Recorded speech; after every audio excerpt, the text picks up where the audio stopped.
Welcome to our Monday stream.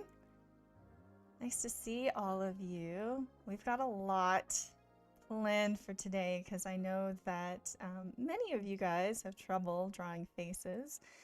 And so today we are going to really learn how to draw any face so that you will never need to worry again. If we haven't met before, my name is Faye. Lovely to meet you all. And let's get right into it. So we do have a bunch of submissions as well, but I will go into submissions a little bit later. But for now, if you haven't seen us before, we are Wing Canvas, and we are here to help art nerds turn their passion into income. And at Wing Canvas, our mission is to make art education easily accessible to everyone. So you can join us for free live stream lessons on YouTube every week and level up your skills with our community of art nerds. Because we're more than just a YouTube channel, we're an online school of illustration and visual storytelling dedicated to helping artists turn their passion into income. So a huge shout out to our amazing students and members for supporting our mission. We love seeing your incredible artwork and watching you grow in our classes and weekly streams. Welcome, Kevin, our lovely mod. Welcome in, Alduin and Tony on Long. Thanks for showing up early. Anyway, if you want to dive deeper, you can join our Discord. Our Discord is where our team lives, and you will be able to access stream notes and demos, exclusive artwork, art challenges, and more free resources to help you improve. So come connect with fellow art nerds and get inspired. All right, guys. So what are we doing today? We are going to be drawing faces, not just from the front, but we're going to learn how to draw any face starting from today. So I hope you have your drawing tools and you are in the spirit to draw. This is the poll that I posted yesterday. I'm just curious what you guys really struggle with. And overwhelmingly, people say faces in difficult angles. So faces in difficult angles is what we're going to focus the bulk of our lesson on today. But a lot of these go hand in hand, right?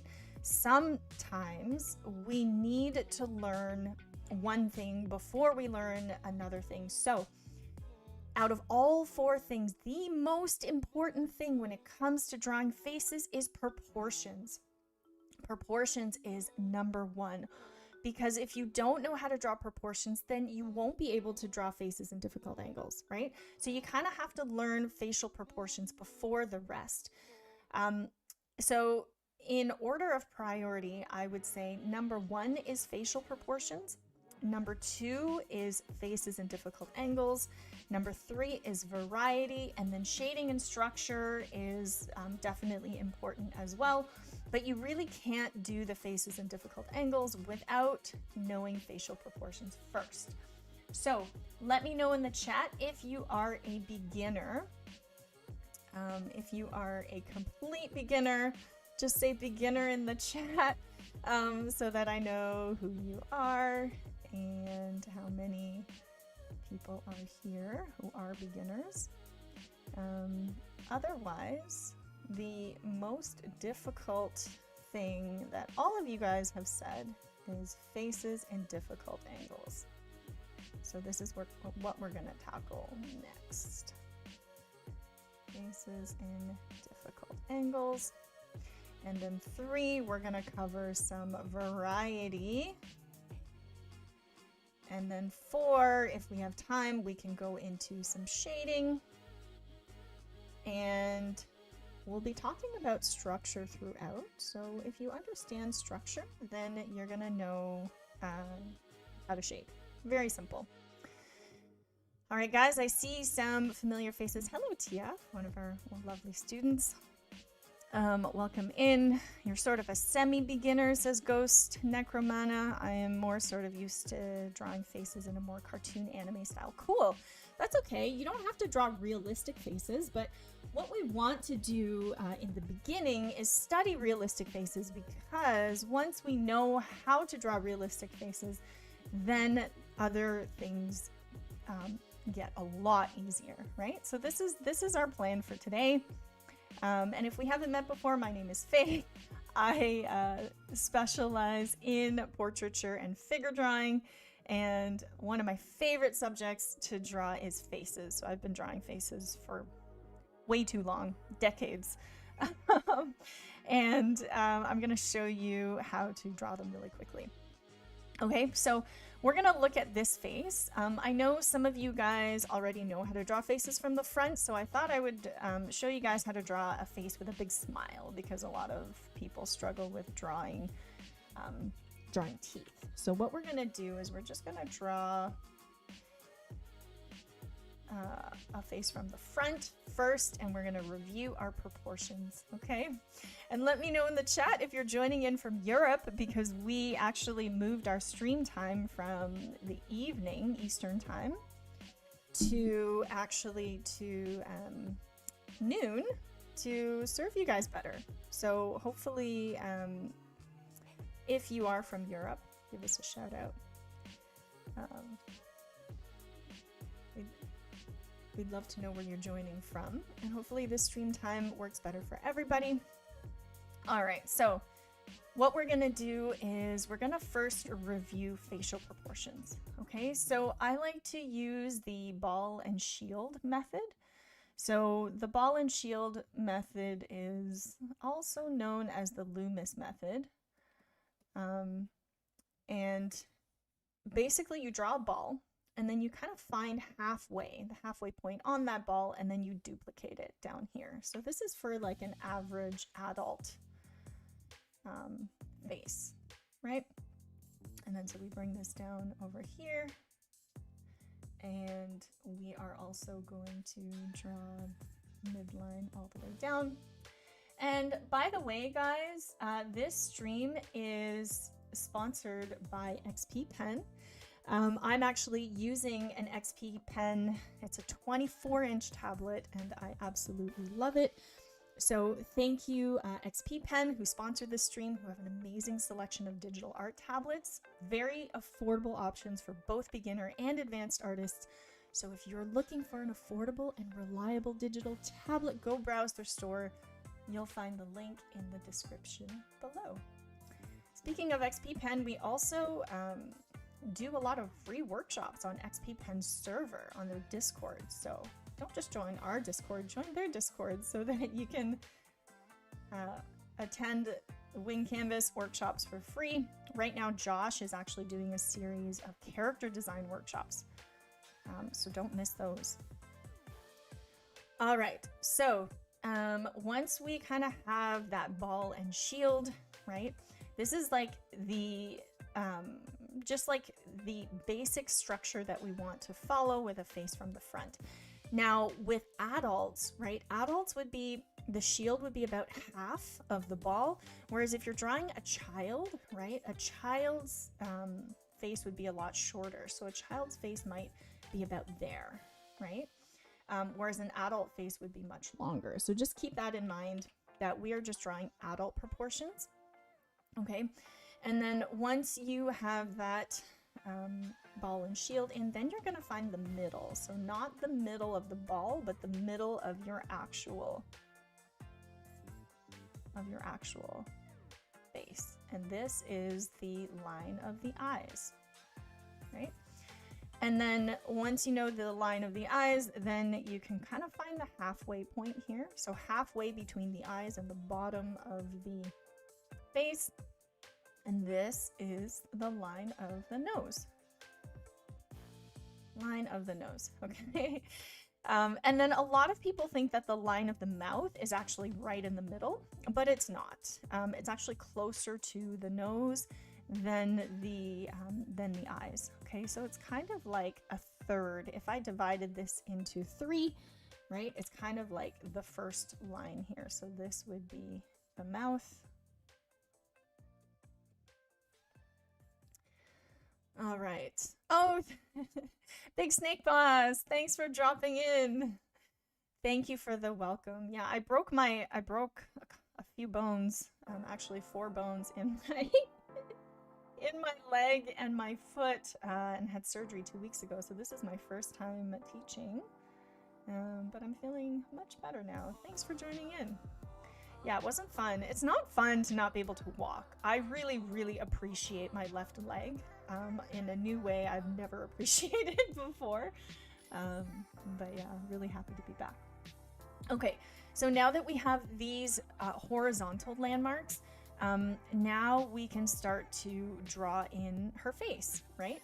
So keep in mind that when you're drawing a face, don't just draw floating heads, okay? We don't want floating heads.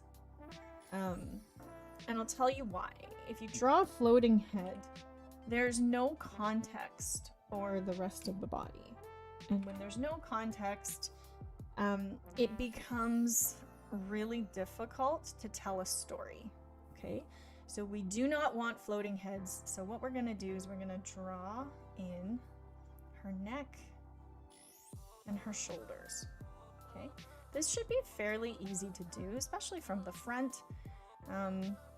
But some things you want to keep in mind are how wide her shoulders are compared to her head, right? So if I looked at this reference picture over here, I could probably say that if I brought a line from her shoulder all the way up, and then all the way up on the other side, I would say it's about half of the distance of her head. So if I took this distance and then I kind of repeated it over here, right, and brought a line all the way down, I would say her shoulders are about there. Okay, and the reason why I do this is because it's really important to not just measure up and down, but to also measure sideways, because in general, male and female proportions are a little bit different, right? Males have slightly wider shoulders, whereas females have slightly narrower shoulders, right? So context is really important because it can tell you the age and the gender of a person. So for example, if I was drawing a male, and I'm just going to do this on a separate layer. If I was drawing a male, I would probably make the neck a little bit thicker, right? I would probably make the neck like thicker, like this, right? And then I would make the shoulders probably wider. So instead of 2:1, I would probably make it 3:1, right? So there would be one head width, one head width. So you can see immediately the difference between female and male body proportions, which is why I say no floating heads, okay? Rule number 1, never draw floating heads unless you run out of time, because it doesn't have enough context. Okay. So once we have the overall proportions down, then what we're gonna do is we are going to draw in her face. So I'm just gonna reduce the opacity of this layer here. And I'm gonna create a new layer and we're gonna draw.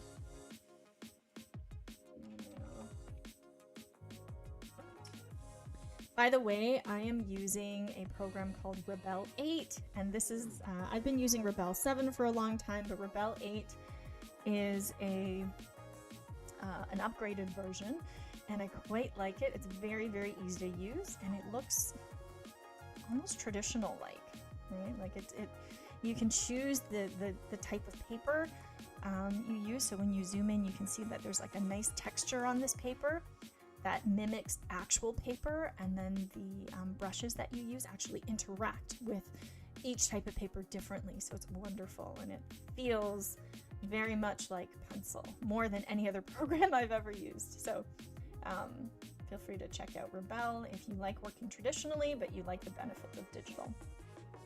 Okay.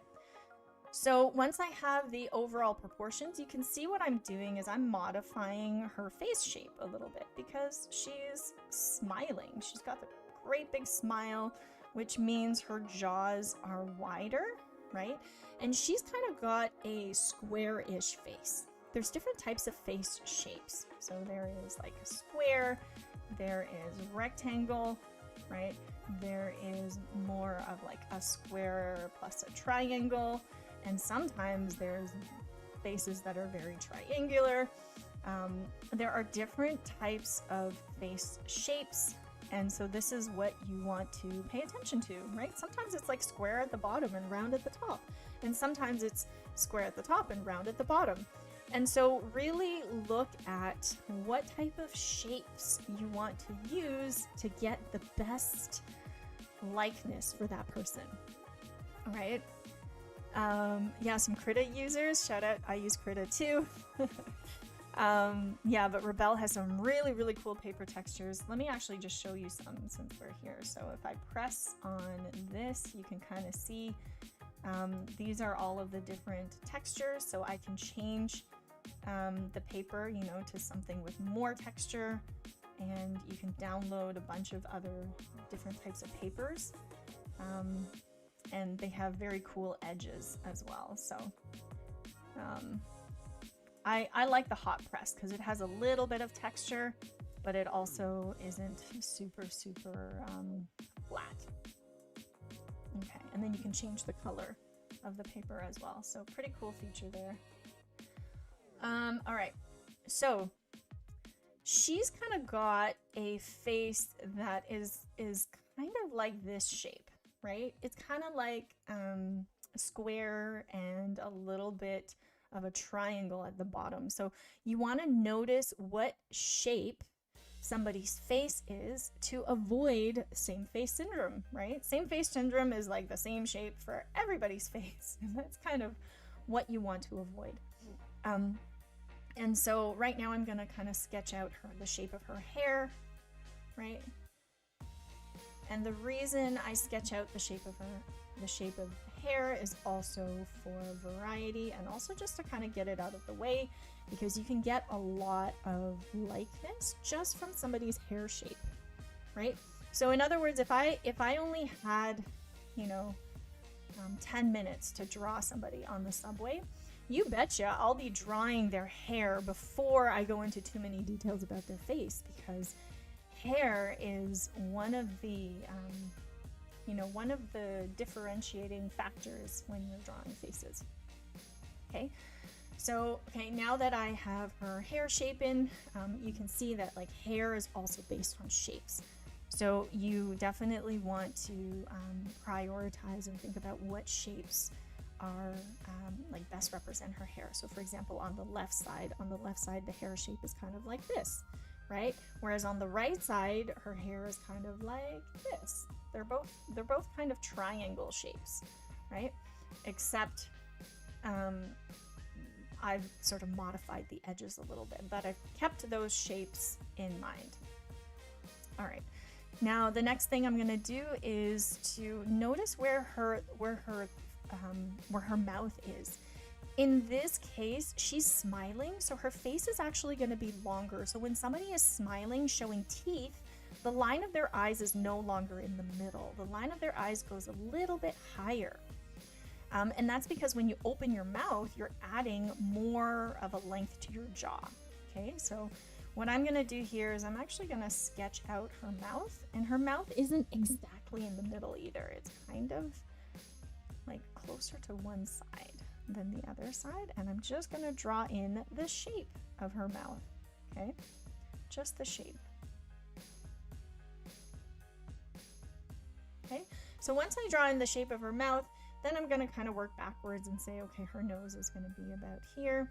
The reason why I drew her mouth first is, guys, I never leave enough room under the mouth. I always have to make the chin a little bit bigger. So I'm like, okay, I'm going to try and sketch the mouth first and see if that will solve my problem. And then I'm going to draw in the nose, and I'm drawing in the bottom plane of her nose here, okay?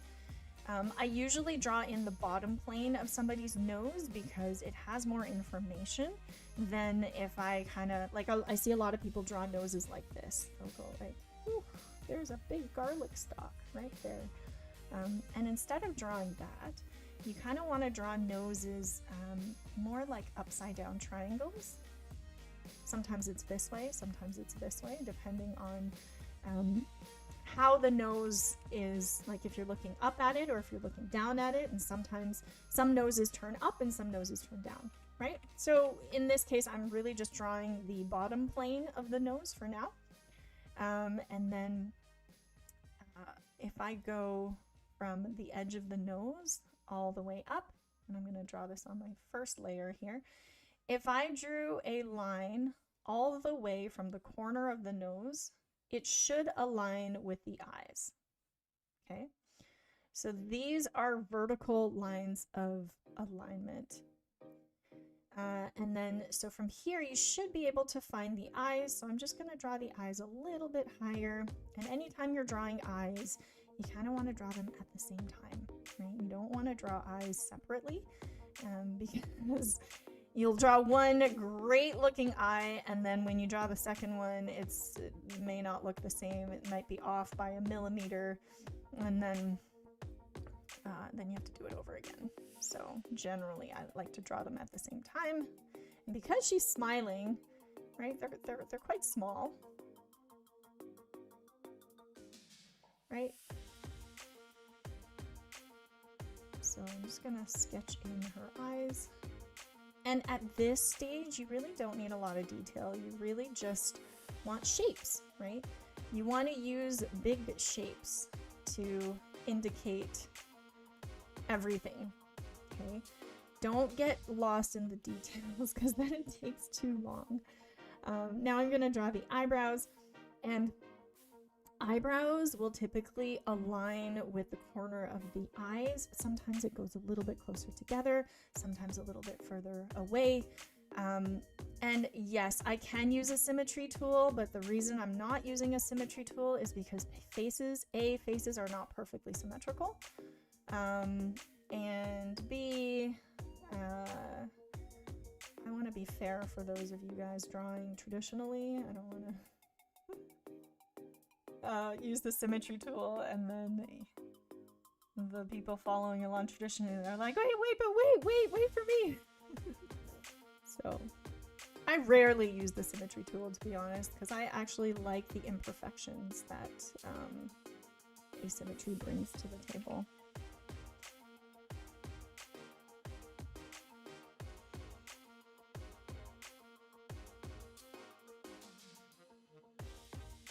So you'll notice that her eyebrows are a little bit different, right, from one side to the other. So even though you're drawing them together, you kind of want to make sure that you are glancing back and forth, right? Make sure everything's aligned. So now that I have her face in, now I can make some adjustments. So for example, her hairline, you know, is actually... Why is my eraser tool being weird? Right. Once you make those shapes, then you can go in and change your alignment. Okay. Now that she's smiling, let me show you how to draw teeth really easily. Teeth. A lot of people are like, oh my gosh, I hate drawing teeth. Teeth give me so much, like, you know, gives me so much pain, so I don't draw anybody smiling. If you want to draw really nice teeth, don't actually draw the teeth. So we actually have a tutorial on how to draw mouths on the channel, where I go into detail, so you can check that out if you want. But for now, I'm just going to show you an easy way to draw teeth. Basically, you draw a shape that best represents the mouth. Then you make the corners darker, like this, right? Because teeth are actually round. You make it darker. And then you just draw like the top row, which is usually a little bit bigger than the bottom row. So just draw the top row of teeth. And then if you want, you can kind of draw in those like little curves that indicate the gums, right? And usually the bottom set is a little bit darker. And then you can draw in the lips, and then draw in the top lips. Top lips are usually a little bit darker. Bottom lip is usually usually has more light. And then I'm just going to make the lips a little bit thicker here.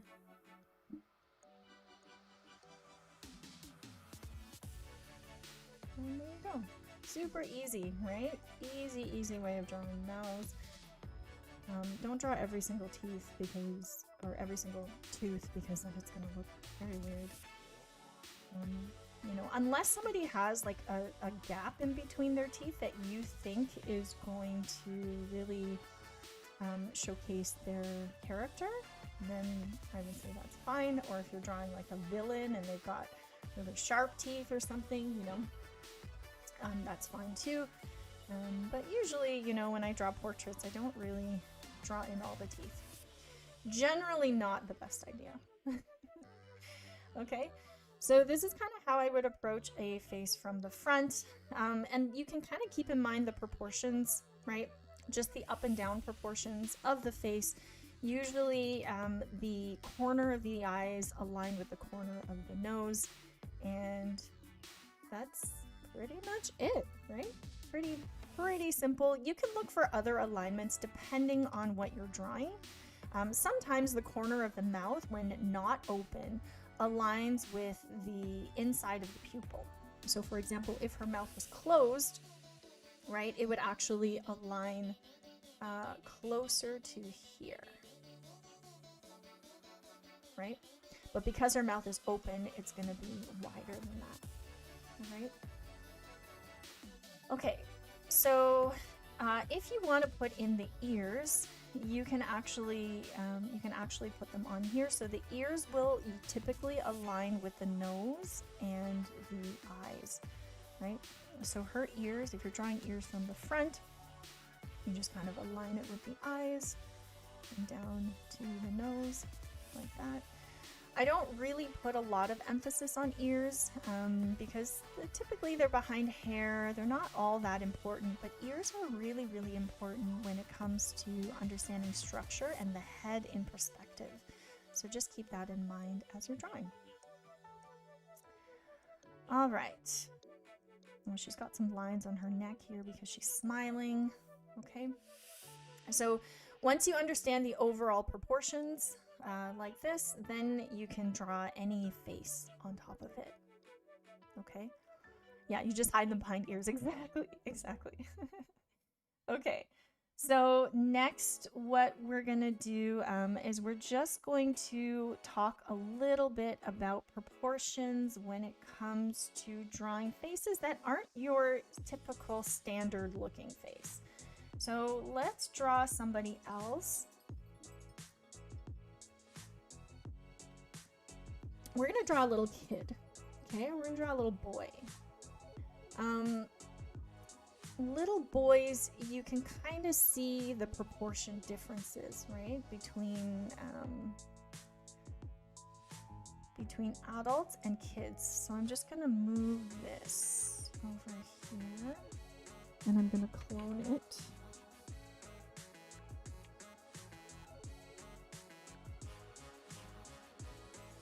In my selected area. There we go. I'm going to clone it.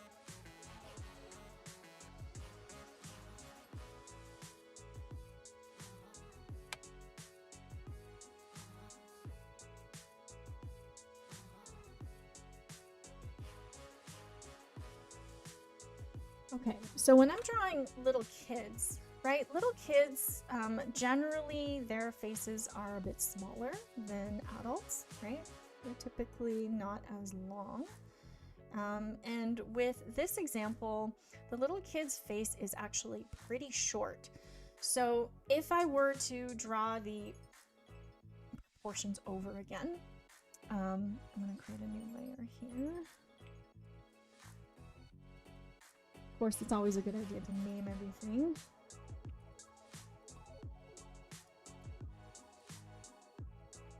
And this is going to be kid.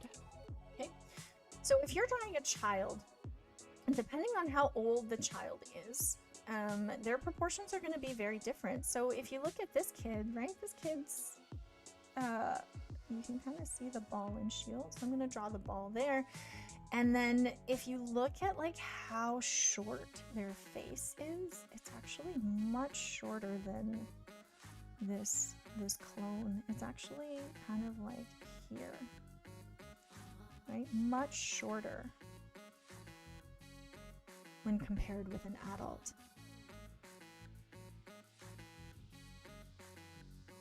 So is it kind of like adult faces but softer features? I wouldn't say softer features per se. I would say different proportions, like shorter faces, thinner necks,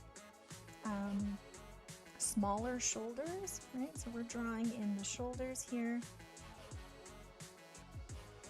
And then we're going to draw in the ears. So now I'm going to turn off the adult clone. I just kind of want you to see how much shorter it is, right? How much shorter a child's face is compared to an adult.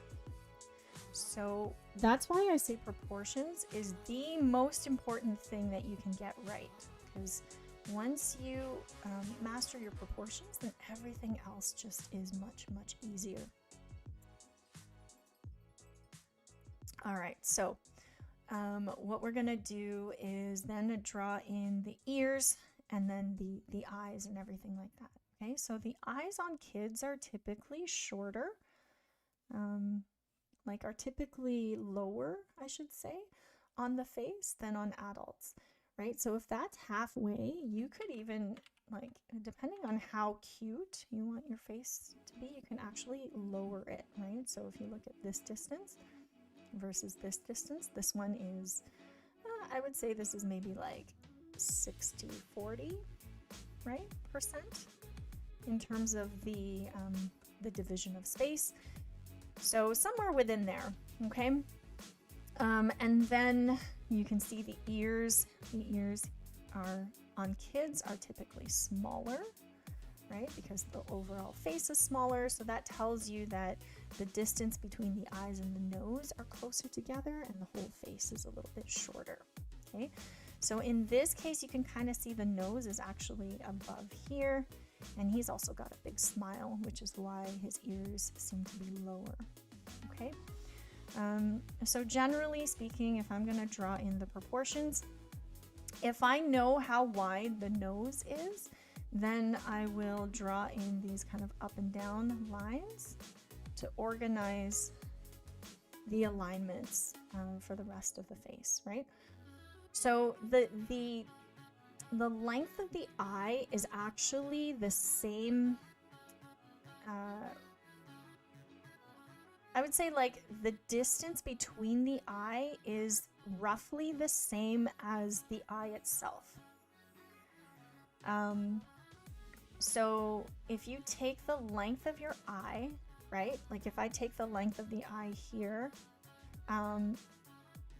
the length of the eye should be the same distance as the distance in between. And sometimes, depending on the individual, their eyes can be closer together or further apart. So in this instance, his eyes are closer together, right? So I'm going to reduce the opacity of this child.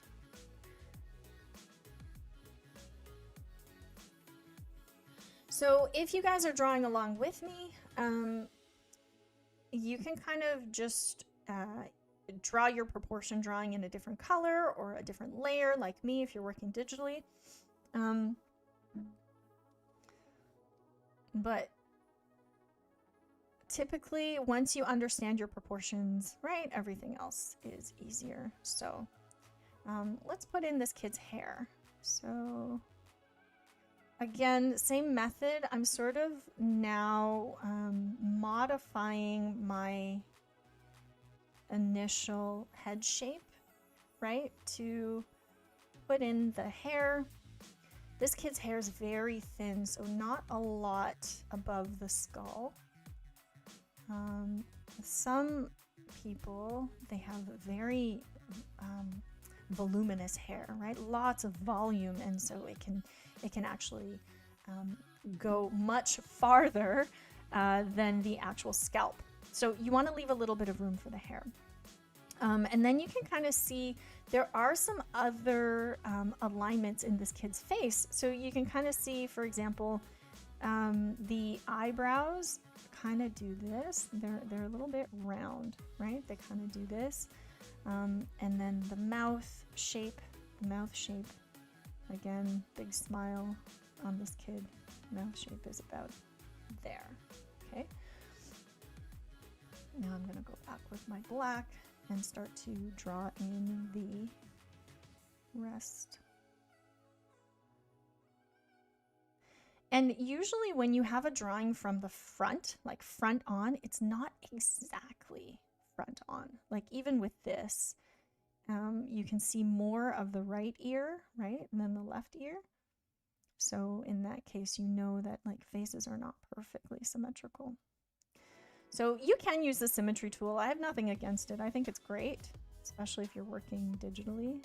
But just keep in mind that faces are not exactly symmetrical.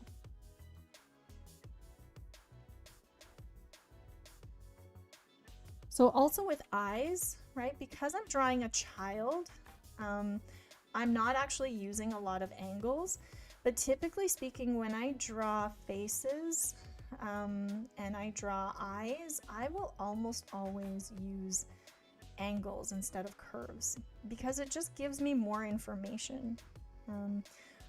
With children have less angles in their faces, so I would generally like make an exception, but usually I would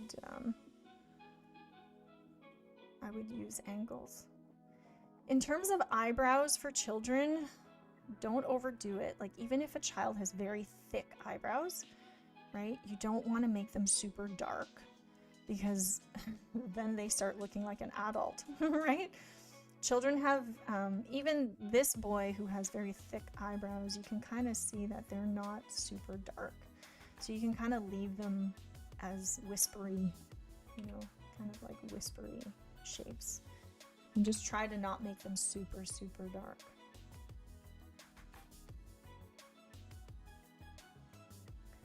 And then cute little nose here. I'm just kind of following the shape.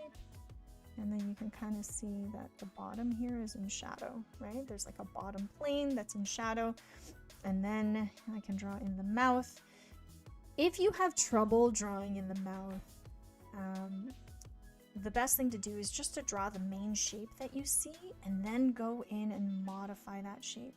So, you know, he kind of has a crooked smile, which is really cute, right?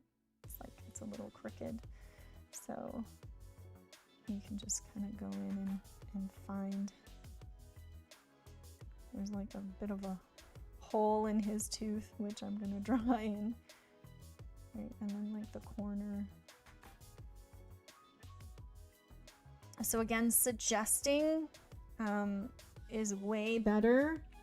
Like suggesting teeth is way better than drawing in all the teeth. So just keep that in mind. Okay, then you can kind of give him some cute little cheeks.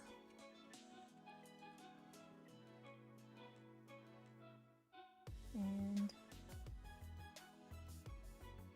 you know, there you go. Then you have a little kid.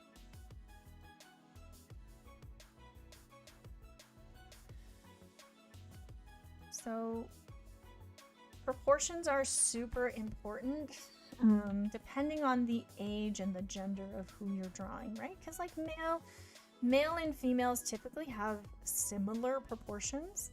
As adults, children as well. Children, like male and females, have very similar proportions. It's only when they get older or when they get younger do their proportions change, right? So children's faces tend to be a lot shorter.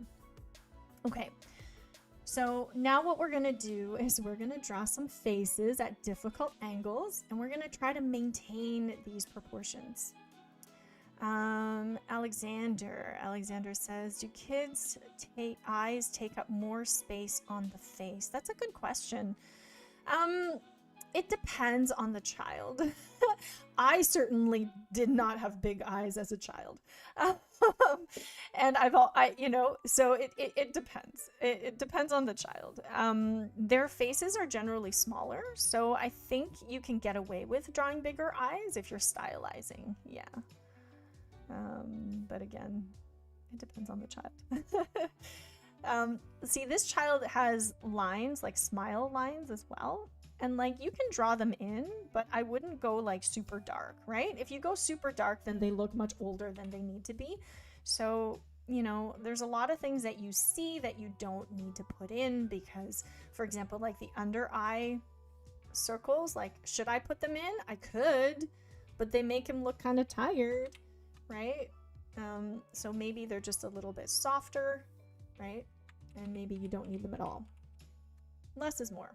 So if you don't need them at all, then remove it. Okay.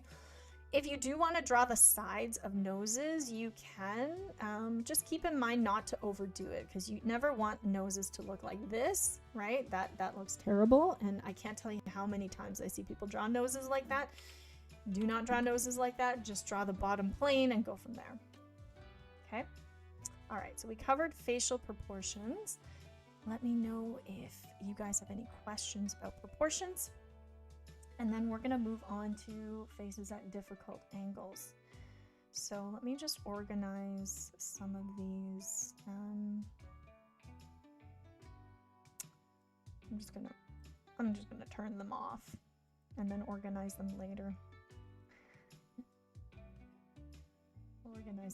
Okay.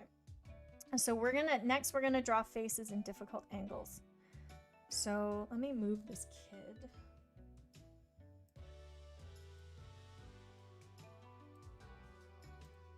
Let's move the kid over. And then where's the adult? And move the adult over.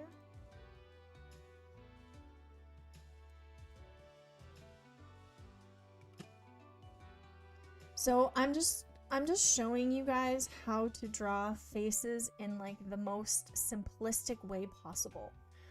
My goal is not to kind of like to really keep it simple because the bulk of what I see my students doing is too much work. Like they're making it really hard on themselves to draw stuff. So I want to keep it like nice and simple, and then we can add more complexity as we go. Okay. So the next thing we're going to do is we're going to draw a side profile. So let's draw somebody who's a little bit older. Okay, we're going to draw somebody who's a little bit older, and then we're going to actually see how the face changes. So I have this profile view, and let's see if I have another one.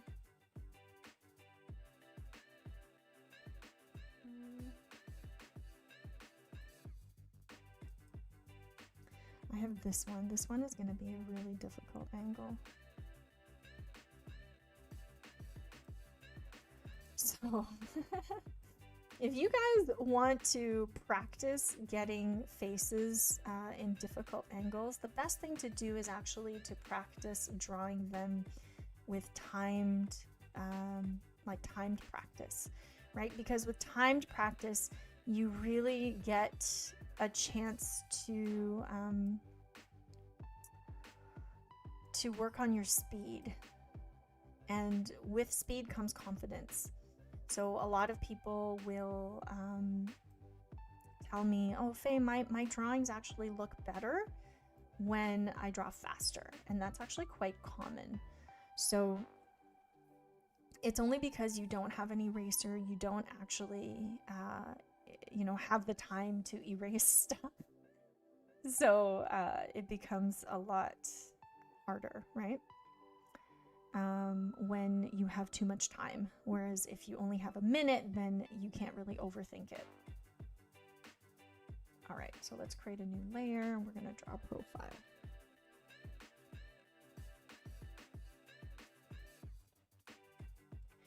Of course, name all my layers. Okay, so let's do the profile. So when we're drawing a head from the side, right, we can start off with that ball and shield. So go ahead and draw your ball, and then we're going to find the middle line, right? So here it's kind of like this. There's the middle line. And actually it's going to be a little bit more like that. Sometimes it can be hard to see, but you can legitimately like trace the photo just to find the structure, because sometimes it can be really hard to figure out exactly where that middle line is, especially if it's not perfectly in the middle, right? Because hers is not perfectly in the middle, which makes it even harder. Okay. So I just happened to choose drawings of images of people smiling. So she's got a smile as well. I know a lot of my students say it's hard, so I did it on purpose to actually show you it's not hard. It's just a matter of making it familiar. Okay, so once we have that ball and shield, again, you can kind of take half of the length of half the diameter of the circle. I think this is called the radius of the circle. So you take the radius and then you add it to the bottom there. And then from there, you can start to draw out the jaw. So where does the jaw go? Right? And then where does the ear go? Keep in mind that when you're drawing people who are older, like in this case, I would say she's probably 70 years old, right? So when you're drawing people who are older, make their ears bigger, because our ears and our noses never stop growing, unfortunately. So if you draw somebody older and then you give them tiny ears, they're just not going to look older. Okay, so we have their ears in. Now I'm just going to erase this radius. Okay, now when you're drawing a profile from the side, you want to draw in the neck. So we're going to draw in the neck. Okay, so the neck is actually, it comes out this way. Okay. Guys, necks are not up and down. They do not do this. Okay? Try doing that with your neck. It'll feel super weird and stiff. So don't do that. Necks always curve. They curve and they connect to the back like this. Right? So give yourself that context. Draw the rest of the body. It'll take you less than a minute and you've got plenty of context for everything else. Okay, so once you have the neck in, then you can draw in the shape of her hair. Okay, because hair takes up a lot of room on the face. So if you can get that hair in, then typically it's easier to sketch everything out. So I'm just going to draw in the shape of her hair. Right, it's kind of got that shape. Okay. It's going over her ear, and then a little bit flat at the top. And elderly people, she has lovely hair, like, for somebody her age, but typically speaking, when you're drawing elderly people, they don't have really like a lot of volume on their hair. Their hair tends to be a little bit flatter, unless or permed, like old ladies, that old lady perm. Old lady perm that my mom currently has, like it's either that or it's like pretty flat hair, which is why I think the old lady perm actually exists, is to create that volume back. But she's actually got very nice hair. Okay, so there I've drawn in the hair. So just like when you're drawing little kids, you don't want to give older people super, super heavy eyebrows unless they are male then their eyebrows might be a little bit bushier, but it's still not going to be super, super dark anymore, right? It won't be super dark. So when you're drawing in the nose from the side, you also want to consider where is the bottom plane. Okay, so I can see this triangle shape. You guys see it?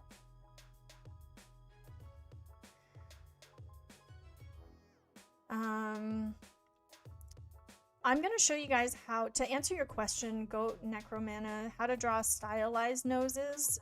I would say worry about how to simplify realistic noses, and then the stylization will come. It's going to come naturally, right? So instead of saying like, how do I stylize, really look at real references and think to yourself, how do I simplify with shapes? What is the best way I can simplify this? That is the best way to stylize. Almost always, right? Start with your shapes. Always start with your shapes. Like here, I'm drawing in her mouth and I'm thinking, okay, how can I, like, what is the shape of her mouth? And I'm going to tell you guys a trick here. When you're drawing faces at difficult angles, look for triangles. So if you look at the triangle of her nose, right? The triangle of her nose, you're likely going to see that triangle echoed in the mouth. Like it's like almost the same triangle, right? In the mouth as in the nose. Sometimes it's a little bit different depending on the mouth shape, right? Here's the... drew the lips a little bit too big, but let's say I draw the lips like that, and then I have to change the shape of her chin.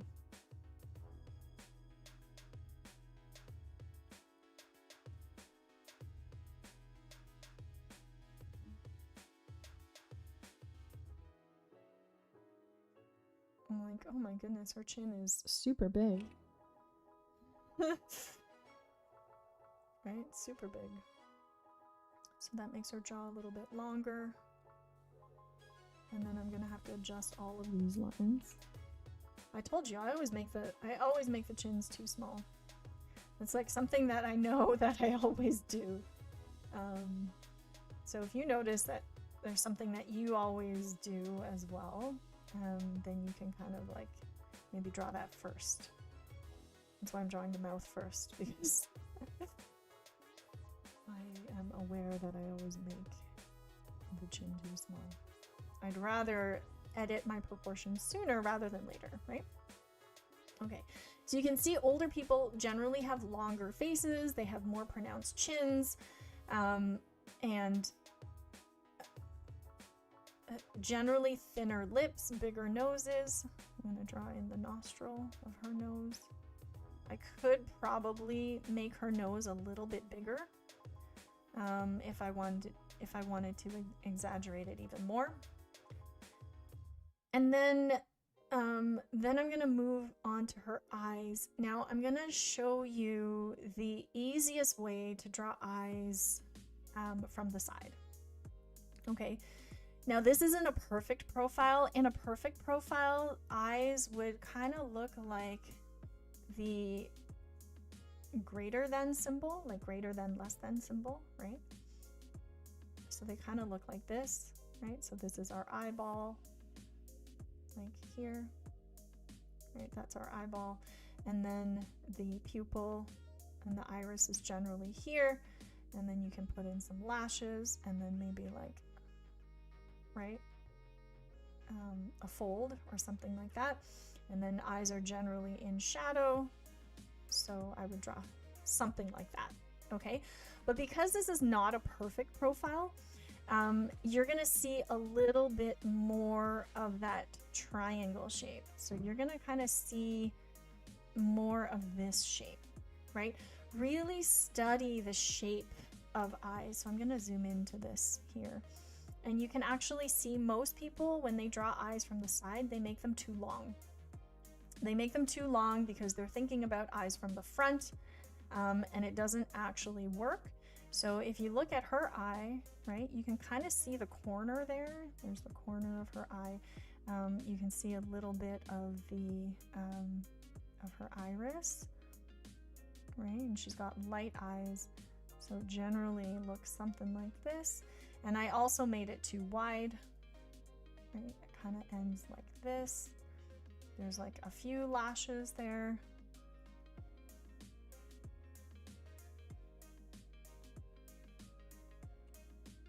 And so if I had to really blow it up, this is how it would look. And then because she's older, she's got some wrinkles coming out of the side of her eye. And then I would also put in some of these wrinkles underneath, right, to indicate her age. And then I would make the top of the eye a little bit darker. But that's generally how her eye looks, right? It's more of a triangle shape. And so once you kind of know how to draw eyes like that, then you can start to put it in. So just start with the shape. Start with the shape. Put in the other eye because you can see a little bit of the other eye. It's a little awkward, but you know, you can see a little bit behind the nose here, right? And then we're going to draw in some of the wrinkles.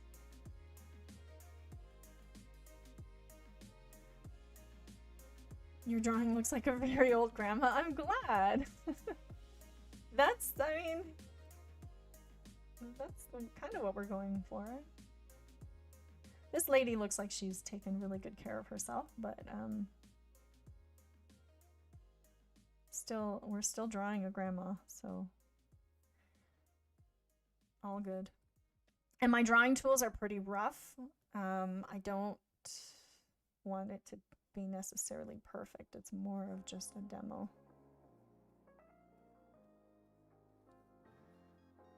Right? You can draw in some more lines. I might use a smaller brush to put in some of these lines.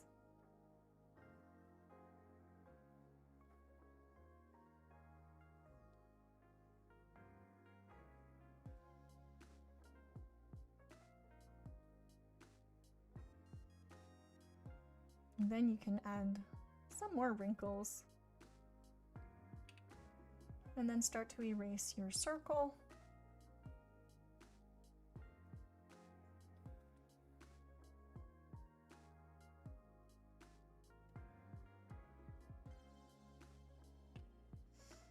And you can see the bridge of the nose actually leads right into her other eyebrow, right? That's actually pretty important to know when you're drawing.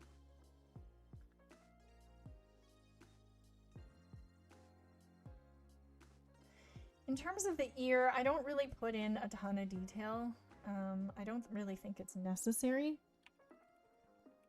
but since it is a profile and her ear is very prominent, I'll give her a couple of details. All right.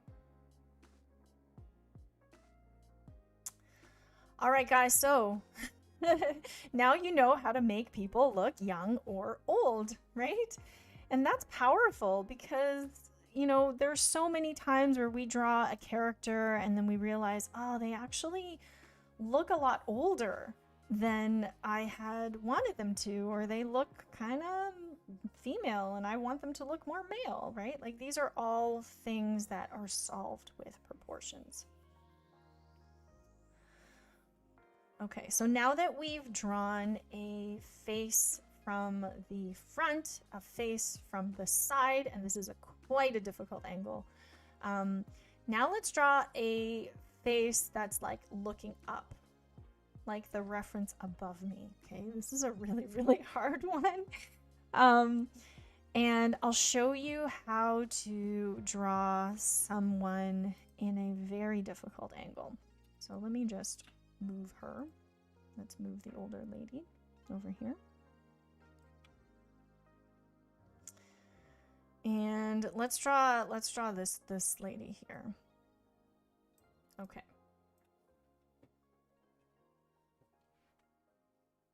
All right. Let's see.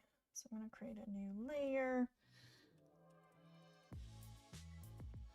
Looking up, guys. All right, looking up. Now, when you draw a face that is super distorted and in perspective like this, it becomes a lot harder to use the ball and shield method, right? Because there's a lot of foreshortening happening. So the way I would draw a head like this is like, I'll still start off with that ball and shield, right? Just to kind of keep things, whoops, that's way too thick. Just kind of keep things organized. I will still draw that ball. But now I have to figure out, okay, if I draw the ball, how, like, where does the shield go? I'm gonna draw it a little smaller. Where does the shield, my balls, okay. Where does the shield go on this ball? So you can actually see the bottom of the shield, which is her jawline. So if this is the middle of her face, right? The jawline would probably be somewhere like here, and you can kind of see it. It looks like this shape. It looks like a horseshoe, right? So on the side, it can look like this. It can look like this, right? But there's generally, like, if you think about a piece of paper that's kind of folded, but not creased, just kind of folded, right? You're gonna see that shape. That is the bottom of the jaw, guys, okay? So if you draw that shield, right, if you bring that shield all the way up, it kind of looks like that. And just imagine a piece of paper curving along a ball, okay? And then you can kind of draw in the rest of the neck. So let's say the neck comes up. Look at how straight the neck actually is, right? It's pretty straight here. And because I can't see the other side, I'm just going to draw in the hair, right? The hairline. The hairline is like kind of like going like that, right? And now I'm gonna do a lot of penciling in of the hair shape, because her hair makes up so much of the actual likeness, right? It's huge. Like, look how much volume she has here, right? On this side, and then on this side, it's like lots of volume. Okay. So hair frames the face, and hair should actually be drawn in sooner rather than later, unless you're drawing someone who's bald. Then it doesn't really matter. maybe their mustache will frame it now, right? Yeah, I didn't actually warm up before this stream because I was just on a team meeting, so I did drawing balls on my tablet. It took me a few tries to get a good one. All right. So I got lost in detail there. I didn't actually need to put that in. Okay. So once you have the overall shape and you glance up and down at it and it looks pretty good, like you're like, okay, that actually looks pretty good, right? At this stage, that's when you can put in everything else. So now we'll draw in the line of the eyes. Now, if you look at the line of her eyes, right, they actually are about 1/3 on of her face, right? Because her face is so tilted, it's actually not halfway. It's actually kind of more like here, right? More about 1/3 of the way. And then her, I would say it's actually even higher. Let me make it higher. Maybe about there. And then her nose would actually be lower than that, and then her mouth. So here I'm just going to start with her eyes because they're already like quite high. So I'm just going to start by drawing in her eye and her eyebrow.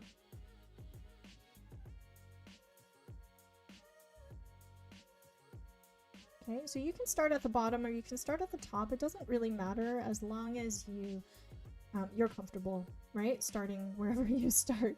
And then I'm gonna look at the distance. I love to measure things, guys. So I will look at the distance between the eye and the eyebrow and then compare it with the distance between the eye and the nose, right? So I would say it's like roughly the same. So you can use anything as a unit of measurement, but I will typically like say, okay, the nose I would say is roughly about here. And then I'm gonna draw the underside of that nose, which we can all see, right, is like that triangle shape, like that.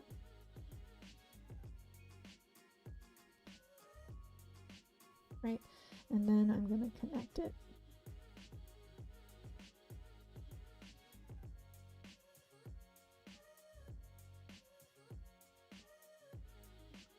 Connect it, and then put in the nostril. Right. And then once I have the nose in, I feel like it's a little long. Once I have the nose in, then I'm gonna start to draw in the mouth, and the mouth can be really difficult, guys, at this angle. So again, just look for the triangle. So if I look for a triangle, I would say it's like roughly here.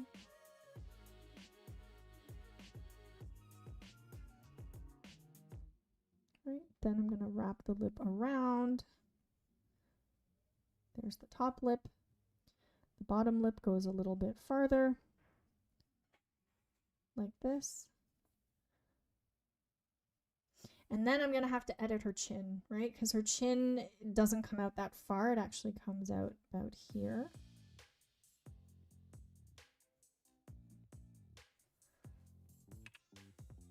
So sometimes you do have to make your best guess, right? Like sometimes things are not perfect. You just kind of work with what you know and then make adjustments later. Okay. So I would say, okay, there's her face.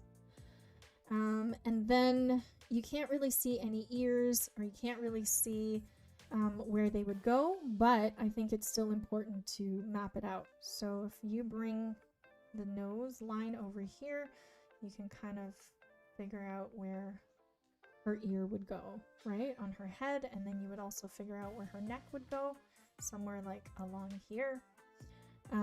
Even though you don't see it, it's important to know where those landmarks are.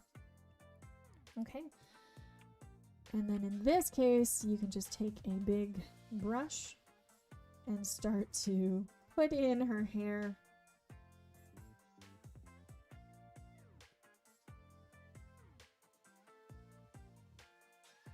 I know we're not doing shading yet, but her hair looks really fun to just at least pencil in. So that's what I'm doing. And this brush is funny. It kind of has these like little curls built in already, even though it's supposed to be an 8B pencil.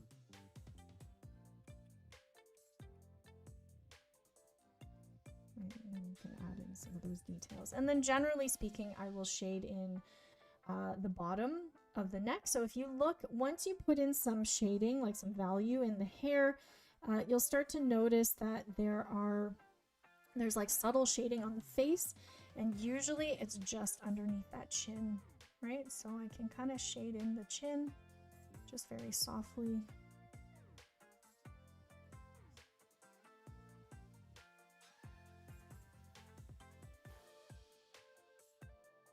The goal is to really focus the eyes on the face and not necessarily like on the neck or the parts that are less important, right? So you can kind of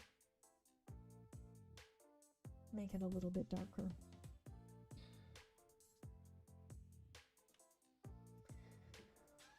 Okay, yeah, her hair is really fun. Okay, so now that we've tackled a difficult angle, I think what we can do is more difficult angles. More difficult angles and more variety. So I chose some people who are not your typical face, and hopefully this will make it more fun to draw. So let's draw somebody who is...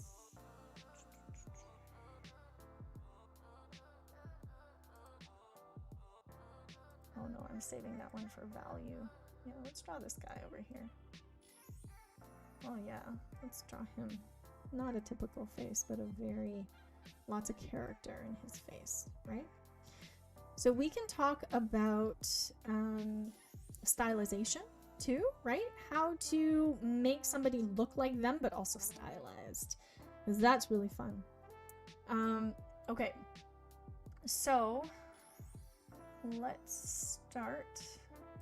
I'm just going to remove her, and we're going to draw him right next door. So let's give him a name here. We're going to call him Mo. Okay. So sometimes you're going to see somebody with a head covering or with a hat, right? Or a scarf or something, and you're just like, how do I draw the head structure? What do I do in this case? So let's talk a little bit about how you might go about drawing someone like this. I'm going to take my HB pencil here. So when you're drawing somebody older, right, typically speaking, their head is a little longer. So once you have in that ball, and by the way, if you have trouble drawing a ball in one go, so do I, apparently. So it's okay to kind of leave it a little messy. It doesn't have to be perfect. How old would you say this guy is? Like, you know, he's probably seen a lot of sun, but I would say he's maybe between 60 and 70 or so. Right, so if you're drawing somebody like a 70 plus, you probably want to make their face longer. So remember I said take the radius of the circle and extend it? Well, let's make it even longer. Like, let's make it like much longer than that. And then what I'm going to do is start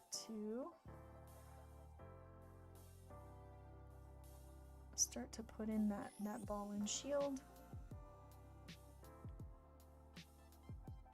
And keep in mind, when somebody has an open mouth or a mouth that's smiling, their head is going to be longer, right? The jaw is open, so it's got to be a lot longer. Okay, and then from here, because this is a profile from the front, right, we're going to draw in the line of his eyes, where we think his nose goes, and then again, roughly the shape of the mouth. Okay. So this is where you can really exaggerate. Like if you want his mouth to be really big, then draw it really big in this stage. And you know, if you want like his eyes to be very close together, sometimes what you can do is you can kind of draw in the eye socket, right? If you want to get better at structure, you can kind of draw in like his eye socket so that you can draw the eyebrows and the eyes in one place, right? In one sort of space. And you can see that his eye socket is way smaller than his mouth. And the nose here, I'm going to make his nose a little bit larger, just to kind of play up his age. Right? So just kind of like mapping it out. I would say roughly it's like this. I can't see his ears, but if I had to guess the size of his ears, I would say they're probably bigger because he is older, right? Then I'm going to add in some of the hair, and then if I can't see his neck, but if I had to guess, it would be about there. And when you're drawing somebody older, their shoulder, it can come up higher, right? So even though I can't see it, I'm going to guess that his shoulder is like a little higher. Right? A little bit higher there. Okay. So once I have that rough drawing in, then I'm gonna go in and here's Mo 2. Now I'm gonna go in with my black and I'm gonna start to draw in some of the features. So the first thing is the head wrapping, right? The head covering. And I'm gonna use a lot of angles for this. Right? Because those folds create really nice angles.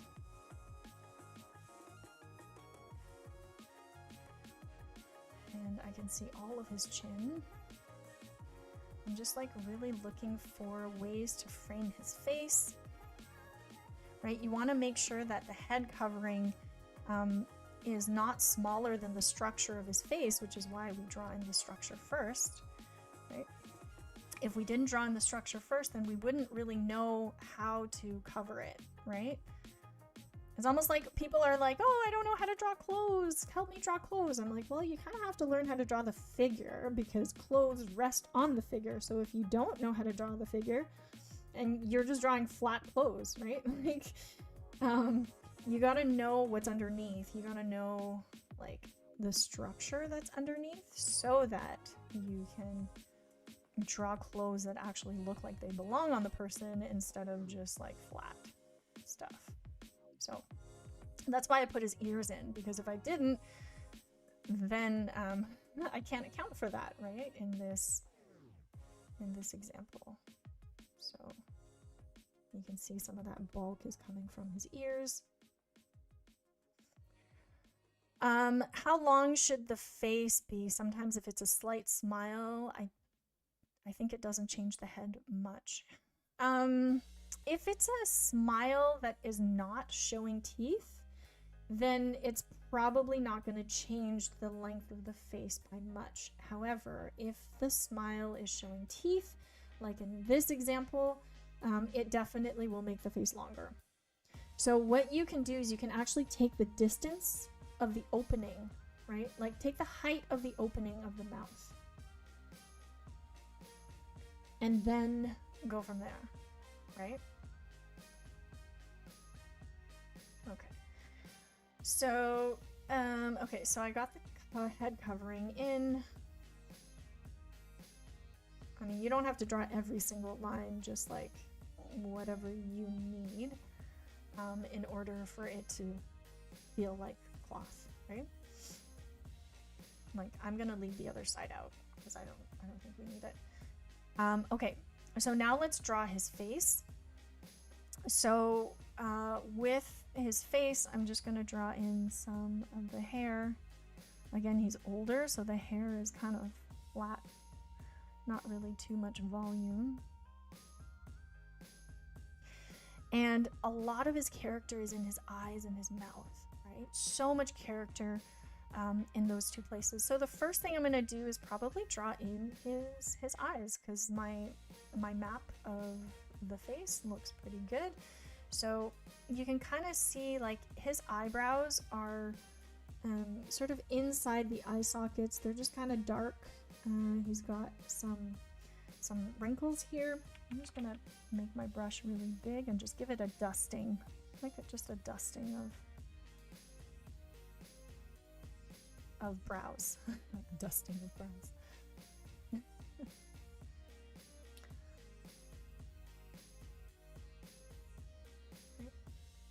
Okay.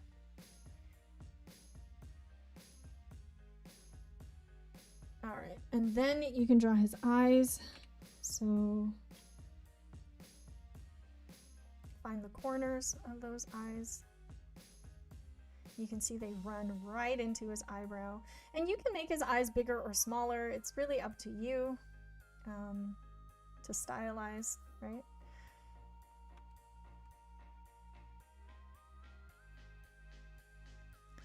And remember also, like, you don't really see a lot of the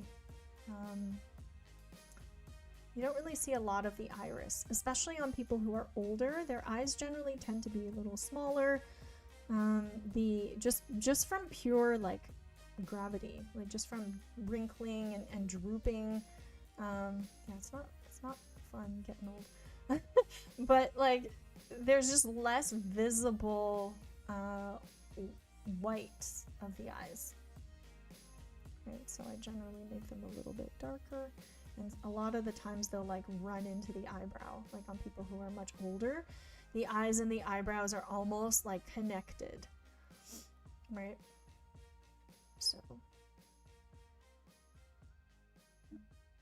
here I'm going to give him some darker eye circles.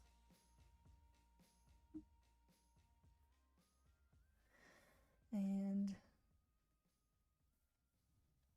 he looks like a happy guy. Like, even though he's got quite a bit of wrinkles, they look like, you know, he's got a very nice smile, very kind eyes. Okay. So now with the nose, we're going to try to keep it simple, but because he's older, like, let's exaggerate his nose a little bit more and just make it kind of bigger, right? Bigger than what's in the photo, so that we can kind of stylize it a little bit. So I'm going to make it just a little wider.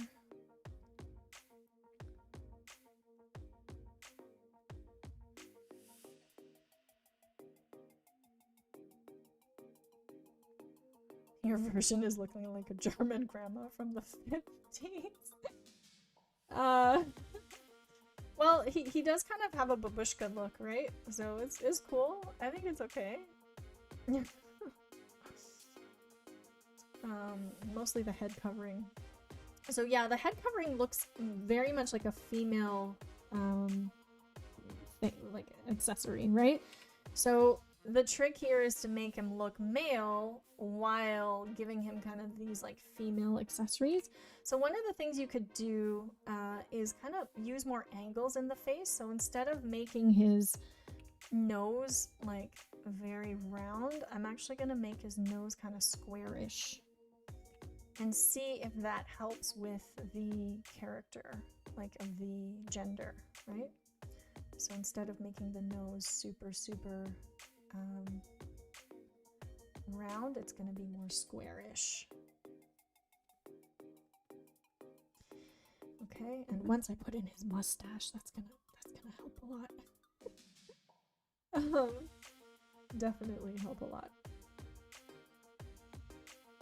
Okay, so now with his mouth, this is somebody who I would actually draw in the individual teeth, because he's got a very atypical looking mouth, and this is kind of where I would break the rule of the example of suggesting teeth. If, like, I do a lot of portrait commissions, and when people ask for a commission, and I generally won't paint in individual teeth, okay? Like, I just won't do that. Just don't do that, because they're gonna be like, do my teeth actually look like that? It's not flattering.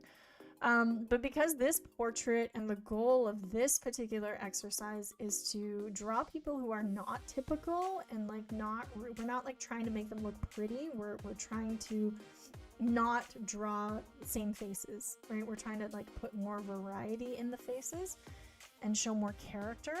I think it's okay.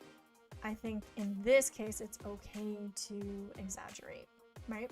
And to actually draw in the teeth. So in this case, I would draw in the negative space first, right? And then his teeth are a little bit crooked, so then I would start to put in like the individual teeth. Maybe like the gums here. And even then, I might not draw the individual teeth. I'll just kind of like draw in the gums, draw in maybe one or two of the teeth, and then I can always like edit, right? Or like change things around if I feel like I need to.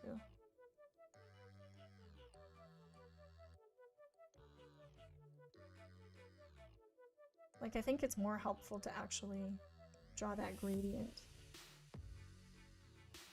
so you don't actually have to put in too much detail on the side there.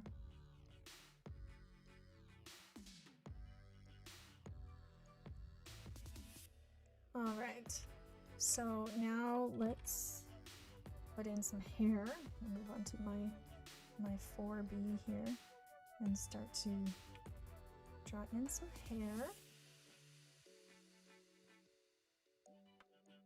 So I generally will start off with a brush that's like a little bit softer for the hair before I go in with like the individual lines.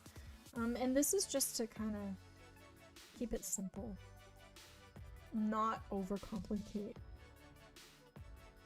which many beginners tend to do. We tend to overcomplicate things, right? Let me know if you are guilty of this. I'm still guilty of overcomplicating stuff, so. That's why when I teach, I only have like a limited amount of time, right? So it forces me to be super, super efficient. And if you want to be very profitable as an artist, right, you gotta be efficient.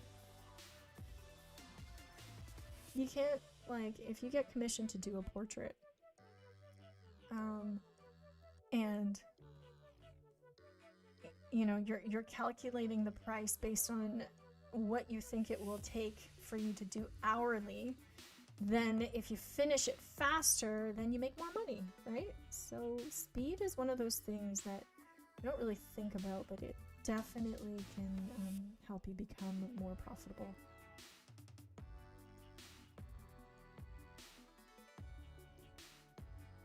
So I'm doing a little bit of shading here.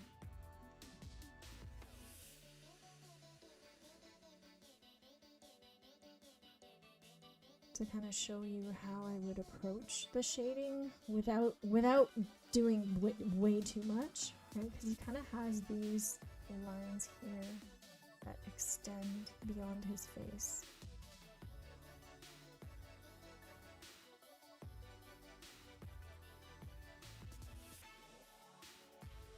And sometimes I'll just use a big brush. And shade stuff in.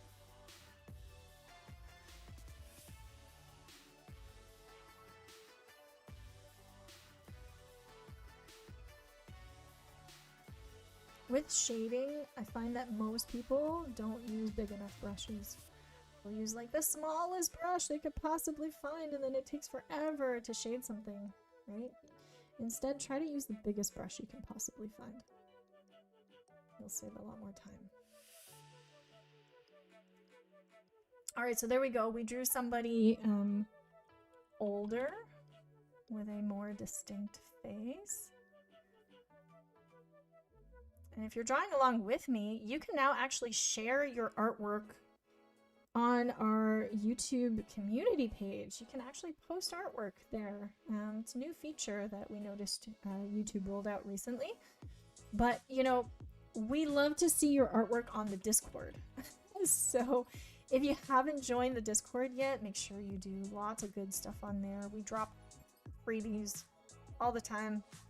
So you can, all you need to do is join and you'll have access to a lot of free resources, special workshops, special events, critiques. So many goodies on our Discord. If you haven't joined, make sure you do. We also have our monthly challenges on there. Yeah, so speaking of monthly challenges, we're going to take a really short break and we are going to look at the submissions. So guys, every month we have a new challenge on the Discord, and this month's art challenge is narrative art. Narrative art, so visual storytellers. We want to see your narrative art. And I have some submissions to share with you guys. So go to the Discord and go check out the challenge to submit your art for a chance to be featured on the stream. All right, so submission 1 today is by Void Rat Leffel. This is a really striking piece. It's about a new dad and the baby and sort of like the ghost of the mom there.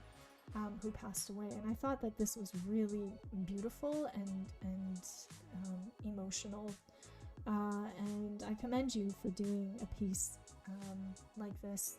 I love it. I think it's beautifully done. Great job. All right, so second person, Heartless Hadissa Hess. I love the Christmas cartoons. They're all popping up now. Definitely, I set up my tree yesterday, so I saw this and I was like, okay, this is the Instagram husband moment where you're like, honey, look at this tree. Take a picture of me like this. And sort of like that awkwardness that follows. Really good. I think it's great, and I've seen your artwork improve so much, and just want to say give you a big shout out for submitting. And our third submission is by MC Cactus. These are two OCs that looks like you did for Inktober and Digitaltober. Love this piece, lots of action. Really like the fire in the background as well. I think it looks pretty cool. And yeah, great work. Thank you for submitting. Lots of interesting work and great stories on the server. So if you haven't joined yet, definitely go. There is still time to get featured. And if you're not on the Discord and you're on Instagram, you can tag us at Winged Canvas, and we would love to cheer you on. Cool. All right, guys. So we drew one face at a difficult angle. You guys up to trying some more? If you guys are interested in trying some more, let's look at what other faces we have. So I got a lot of different ones. Let's draw a baby. Right? Because this baby's so cute. Come on, we gotta draw the baby. Because we kind of drew a child, and we drew a bunch of adults and some seniors. So let's draw some babies and some teens for the last one. So I got this one. Let's see, this guy is more from the front. I wanted to find some more kind of like faces that you don't typically see. So more, this guy is also a great angle here. So lots to choose from. Maybe we'll do this one and we'll do a baby.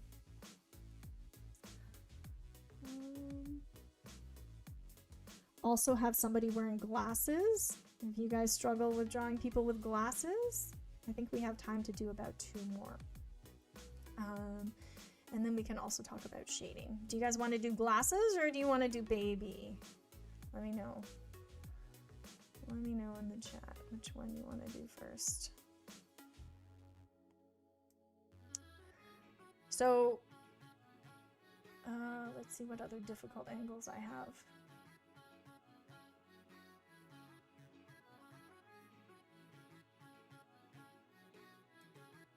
Yeah, I would say this one is probably the most difficult because we drew one looking up, but we haven't drawn one looking down yet. You guys want the baby? Glasses? Okay, I see 2 glasses and 1 baby. Okay. we're gonna draw this guy first, and then maybe we can have a poll to see which one we do last, the baby or the girl with the glasses. Okay. All right, so let's turn off these 2 for now. Glasses are actually pretty easy to do. Once you kind of know the correct approach, then it's actually pretty easy. So we can also give any of these characters glasses as well, and I can show you how to do that.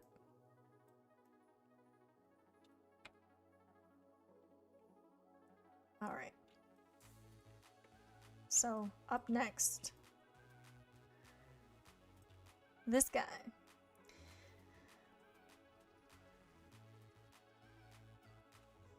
All right.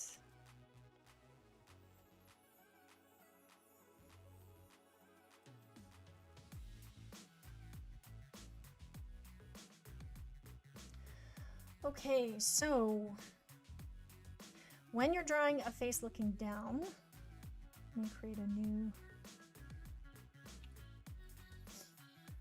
layer. Okay, so when you're drawing somebody looking down, you can also like use that ball and shield. Sometimes I will actually use like a square, like I'll actually draw a box, and you'll see a lot of artists use the box method, like Iggy uses the box method, Gonzalo uses the box method. The box can be really simple, and it can be really effective when you're drawing somebody with more of like a square-like head, right? If their head is more square, then it's actually very easy to draw the box for the head, right? So in this case, if you're drawing a box, you would kind of say, okay, can I see how much of the side can I see, right? How much of the side of the box can I see? And then like which way is the box going in space, right? Is it kind of going in space this way? Can I see the bottom of the box? If you can see the bottom of the box, then like here you can see a little bit of the bottom, right? Then you would know like, okay, the neck kind of connects like this, right? The neck is a cylinder, kind of connects this way. So sometimes boxes work for people. I will use it occasionally. Like I said, if somebody has a really square head, right, then I'll definitely use the box. But just to keep it consistent, I'm going to use the ball and shield here, just because it's the method that we learned today, and it's probably my go-to. Okay, so in this case, you can see that you're looking up at the person, right? So even though they're looking down, we are looking up. So it's important to know, what is your POV?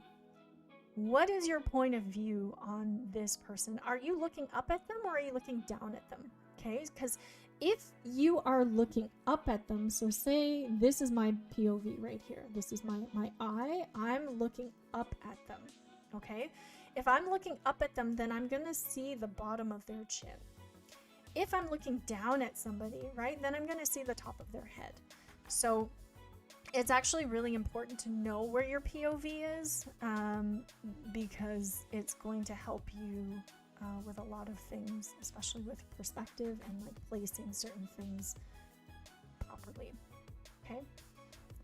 So I can kind of see the bottom, like the bottom triangle of his chin. It's kind of like here, and then I'm gonna draw in the neck, and then kind of like bring it down this way.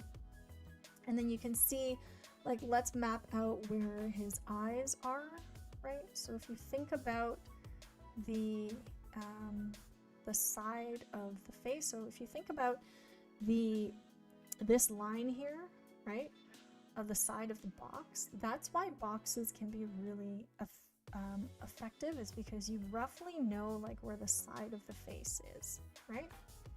You can also kind of like draw a flat part on that ball, right, as part of the Loomis method, because the flat part on the head is where it's actually the side of the head. Okay, so I can kind of see that the angle of the eyes are going this way. You know, his eyebrows are kind of doing this. And then the eye socket, if you want to draw in the eye socket, so from the eyebrows into the eyes, you can see it kind of looks like this. So now we're talking about structure, guys. Okay, whenever you're drawing the eye socket, right, essentially you're drawing the skull, which is it's like the structure underneath, right? So that is really, really key. Then I can kind of draw in his nose, right? And then the bottom plane of his nose. There's the bottom plane, right? And then his mouth. And you can see that there's kind of like a poofy part of the mouth, right? Like over here on your mouth, there's a little, almost like a disc. So it's raised, right? If you feel your mouth, it's like it's not actually right on the skull. So that's why like his mouth sticks out a little bit, right? And if I was to draw the shape of it, I would kind of draw it like this. So it's not always a triangle shape, sometimes it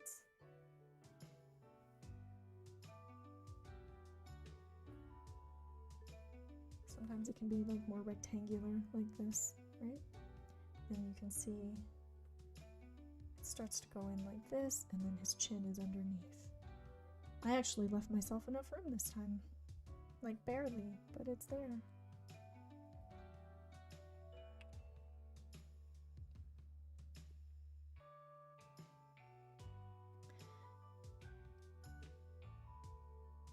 Even though you can see like a little bit of a hang underneath the neck, I'm not gonna exaggerate it too much. Okay. All right, so once I kind of figure out the structure of his face, now I'm gonna put in the ear, because the ear in this case, right, is a pretty important landmark. So I'm gonna bring this over and then bring the nose over like this, and then the ear is actually positioned here. It's overlapping his head a little bit, and he's got a funny shaped ear, like it's not a very typical ear, and so I exaggerated that as well.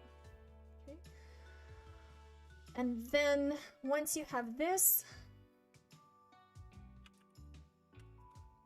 now I'm going to reduce the opacity of it so that I can draw the lines on top. Okay, so once you have the overall structure, then you can start to put in the rest of the face. Let's see here.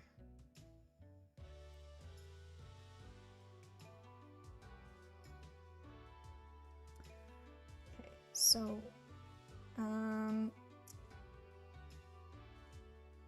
when I draw men, I typically will use more angles. Right? So here I'm just kind of like drawing out the side of his face.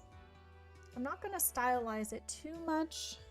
I might make his mouth a little bigger just because it's like closer to us, and I think his mouth has a lot of character. So if anything, I want to stylize it, or I want to like make it a little bit bigger, right? You always want to, like, when you're making decisions about stuff, you want to make sure that like you're not doing things automatically. Like you're thinking about what you want to exaggerate, right? Don't just think about like, how do I stylize, but think about how do you stylize for the best story? How do you stylize to show the most interesting part of the character, right? What can you do, whether it's like simplifying it, maybe for animation, or if it's like, you know, you're doing it intentionally. Here I made his chin a little smaller, but I kind of like it.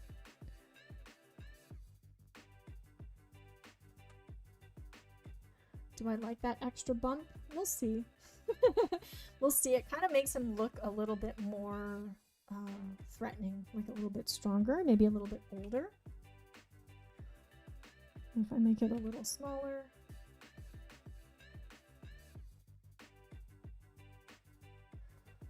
You can play around with it. Maybe I'll make the chin a little bit more chiseled. All right. And then the nose, which is the most difficult part. I think especially in this angle, you really have to find that bottom plane. If you don't find that bottom plane, things get really wonky really fast. So always find that bottom plane if you can. Usually it looks like a triangle. It can go either way depending on the angle. But yeah, find that bottom plane. Okay. And then with the eyes, remember the eyes align with the corner of the nose. So in this case, it's in the socket, but it's actually quite high up there. Right. And I'm drawing out shapes with angles. So I don't like drawing eyes like this, like just curves. I prefer eyes that are drawn as angles because they're just like a lot more intentional and there's more information, right? So if somebody's eye is very curved, like you can draw it with angles, right? And then you can always like smooth it out later. But I find drawing angles to be like one of the most helpful ways to A, stylize, and B, not get too lost in ambiguity. Really is what it is, because like if you have an ambiguous shape, curves are much more ambiguous than than angles.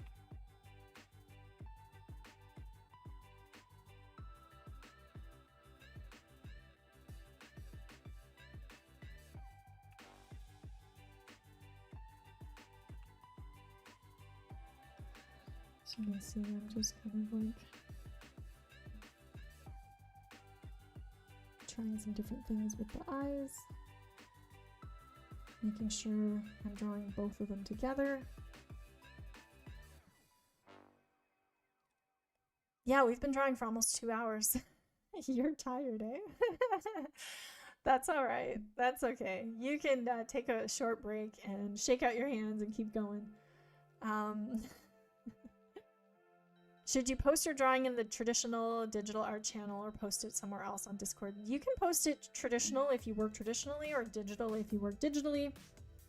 Up to you. Definitely Discord. Discord is like, again, this is where our team lives. We are always on the Discord. And yeah, if you want critique, you can post your artwork for feedback.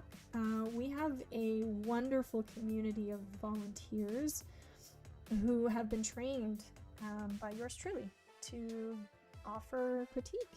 And if you want critique from our instructors, then you can actually join one of our memberships, and you'll have direct access to myself as well as our other instructors like Jesse and Josh and Gonzalo and Iggy, as well as Arunia, who is more behind the scenes, but she gives really, really amazing feedback. So yeah, being a member and like joining us on Discord, you will be able to not only have direct access to the channel creators, but you'll have access to workshop replays, as well as live critique sessions every week, so you can submit your artwork and you can get feedback directly from us. They're really, really helpful. And we also offer draw overs for our students. So sometimes if you're stuck on something and you really don't know what to do, you can post your artwork and get feedback from all of our instructors, depending on who's online.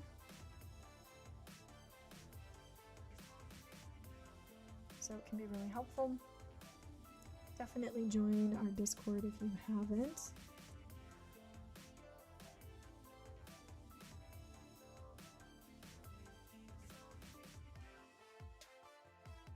All right. I really like his hair color. It's like very striking.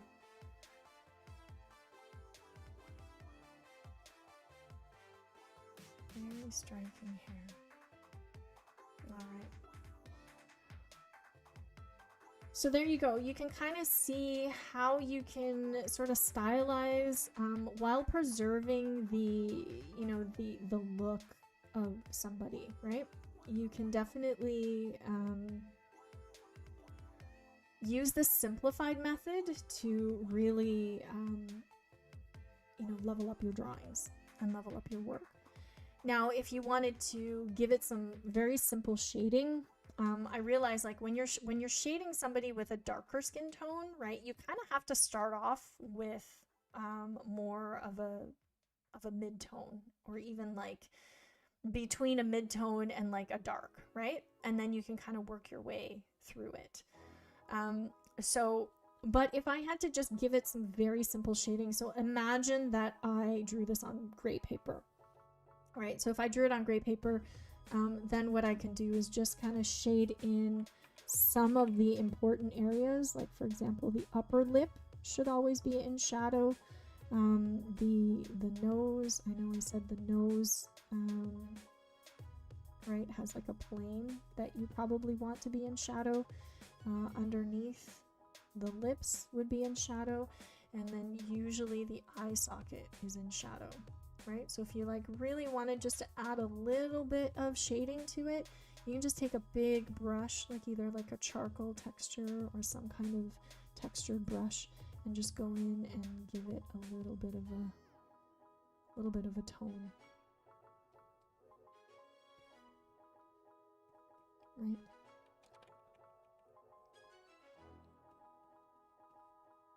And obviously you want to give more of a tone to the underside and the neck. So the neck is usually almost completely in shadow.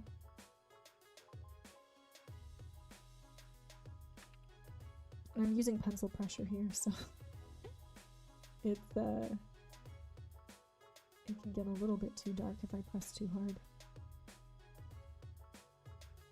But yeah, just like a little bit of a dusting of tone can make a big difference.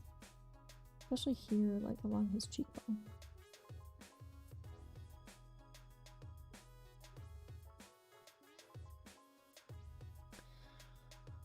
All right. So, I know that we probably only have time for one more. But let's see if we can give this guy some glasses. So you can actually add glasses on any person, okay? On any person. And I'll just kind of show you how I would add glasses onto this person. So if we referenced, for example, how glasses work, right? You'll notice that glasses don't typically like the eyes are not typically right in the middle of the glasses. They're typically closer to the top in most cases, okay? So if you wanted to add glasses on to somebody, you just want to make sure that the eye is not exactly in the middle because it doesn't look very natural. So let's give him some glasses.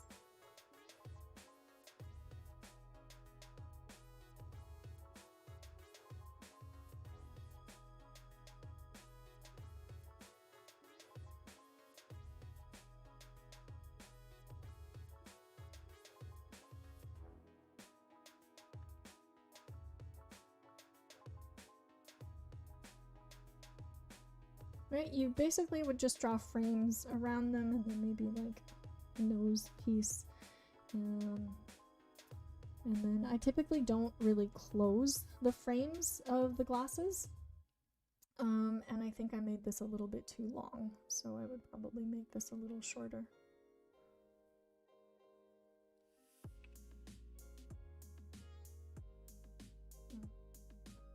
There we go.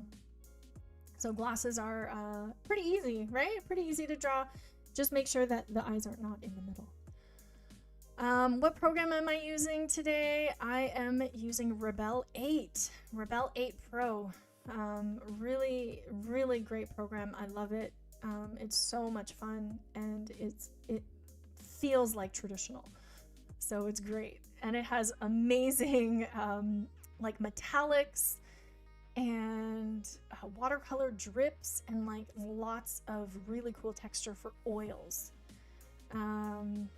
Let me just like actually show you because it's really fun. So if I wanted to paint with like oils and I chose like a flat brush, like you can actually see the texture, like the amount of texture that you can put on. And then like if I chose a different color and like I did paint and blend, you can actually like add on some of these textures. So this is really thick paint, right? So cool. So cool. Look at that texture. Yeah, so Rebelle, guys, we're using Rebelle 8. Rebelle 8 just came out. And I encourage you guys to try it. Super fun. And they might be having a Black Friday sale. I don't know, maybe. We'll let you know if you join our server. We'll let you know in the if there are anything, if anything goes on sale. Okay, so there's our dude with glasses and without.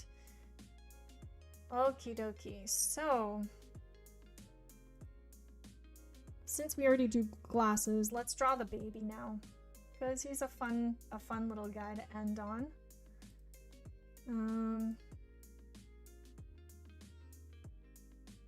Yeah, super fun guy. Okay, let me just get rid of some notes here.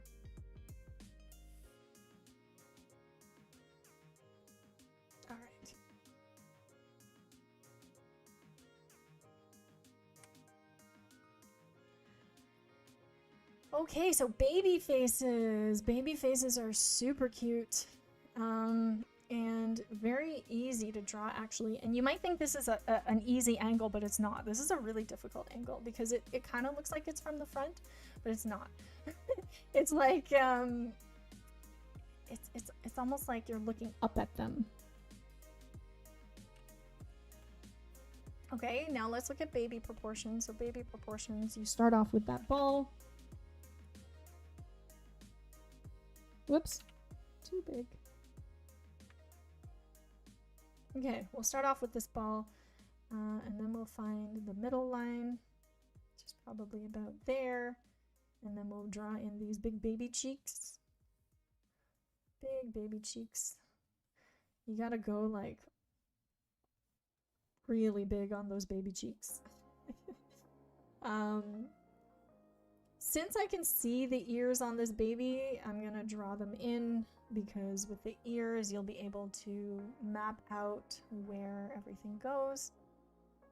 There's a little bit of the ear on this side, and if I drew that line all the way across, it actually doesn't go to the eyes. That's actually where the nose is, right? So like, let's draw the bottom of the nose. There's like the baby nose, and then with the eyes they actually go up higher like that, right? So the eyes, we would just draw them out as shapes.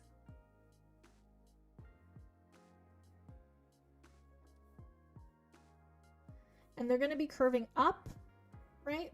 They're curving up because we are looking up at the baby. And I actually think the nose is even higher. And I think the nose is like here. And the mouth on the baby, let's draw the mouth. Kind of like this shape, right? So you can see, like, I just like draw out the shape of the mouth first before I do anything else. Especially because we drew so many open mouths here. And then I will adjust the rest of the face so I can see like the chin of the baby is like here, right? And then all this stuff underneath is fat, baby fat.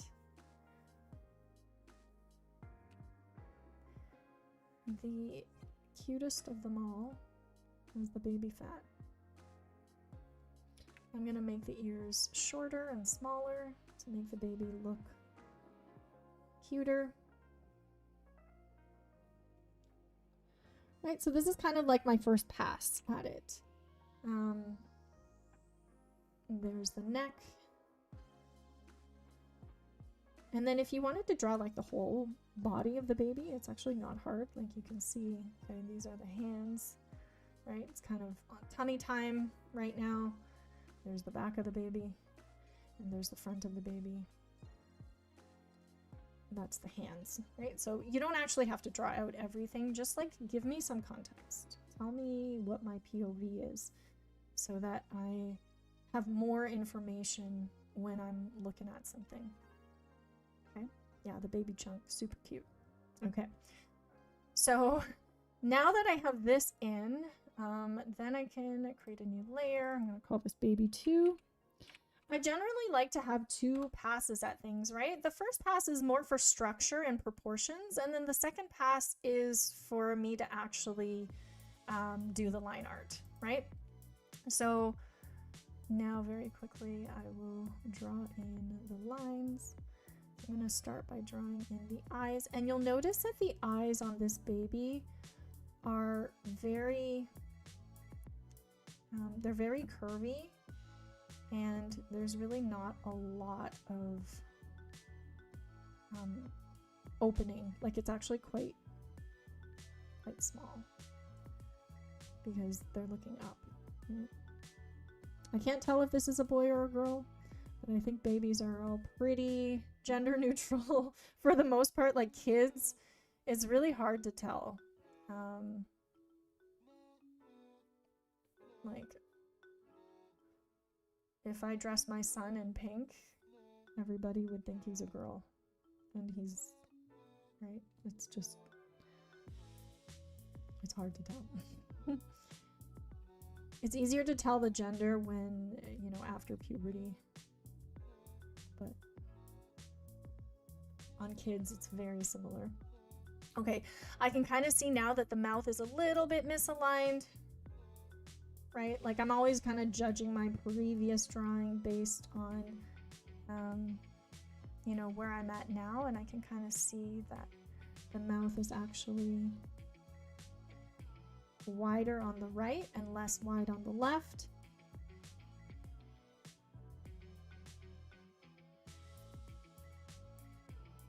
Right. And because babies have no teeth, it becomes a little bit challenging to draw the inside of the mouth when there is no teeth. So there's like gums up here and then like a tongue, right? And so everything else is pretty dark. And the corners get even darker.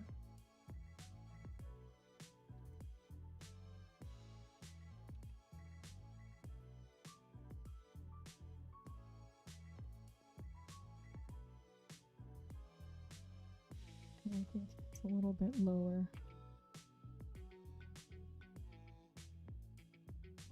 There we go. And then, like I said before, babies do have eyebrows, but they're very, very, very slight. So you don't really have to overdo it. Just like a little bit is fine. And then I'm going to start to adjust the baby's head. I want to keep those cute, chubby cheeks, but also make the side of the head a little bit more boxy.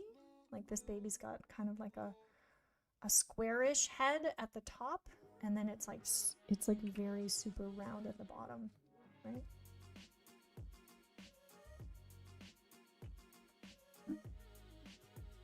So just allowing yourself to have 2 passes at the drawing can help you fix a lot of the mistakes that might happen the first time.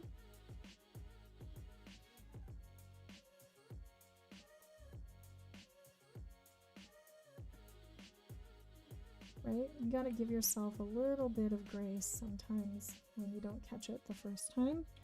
And if you're watching me draw live, you can probably see that I make some of the same mistakes, right? Like with proportions, you kind of have to figure it out as you go. And sometimes it's like guessing before you know exactly what you need to do. Now this baby has a little bit of some smile lines. You can even tell with like toddlers, they have smile lines, right? Super cute. Should you be putting them in though? Let's see, right? Sometimes you make that decision as you go. So if I put in the smile lines, I think it's okay. I just don't want the baby to look old. Right? I don't want the baby to look older than it needs to. But yeah, there you go. So there's the little baby. I really want to finish the drawing of him, but there you go. Difficult angles, more stylized faces, and faces at different ages. So if you're just joining us, we just did a bunch of studies on how to draw faces at difficult angles and how to capture likeness, how to do a little bit of shading, and all that good stuff. So at Wing Canvas, our mission is to make art education easily accessible to everyone. So join us for free live stream lessons on YouTube every week and level up your skills with our community of art nerds. Also, we are not just a YouTube channel, we are an online school of illustration and visual storytelling dedicated to helping artists turn their passion into income. So a huge shout out to our amazing students who popped in and members for supporting our mission. We love seeing your incredible work, and we love seeing you grow in our classes and weekly critiques. So if you want to dive deeper, join our Discord to access stream notes and demos, get exclusive artwork, art challenges, and more free resources to help you improve. So come connect with fellow art nerds to get inspired. And last but not least, we'd like to thank our sponsor for this pen, for the Stream XP pen, who have an amazing selection of digital art tablets for both beginner and advanced artists. So XP Pen, they also sponsor some workshops. So Wing Canvas is working with XP Pen to bring you free workshops on their server. So you can join their server, and Josh is doing some character design workshops on Fridays. You don't want to miss those. Those are really, really great, and you'll learn a lot. All right, so if you've been joining us so far, if you've been drawing along with me, I'd love to see your artwork. Please share them on the Discord, or you can even share them on the YouTube community. That's a new feature that we're testing out as well. And this Saturday, we have a special stream with Kelsey and Jesse, fixing your backgrounds. So a lot of our students really, really want help fixing their backgrounds and actually like learning how to draw better backgrounds. So if you want to get your artwork critiqued potentially by an industry expert, full-time background artist working in animation, don't forget to submit your artwork for the next stream, which is this Saturday. All right, guys, I hope you had a great time. Hope you learned something. Hope you learned a lot, and I will talk to you next time. Thanks for being here. Thanks, Kevin, for modding, and I'll see you guys next time. Bye-bye.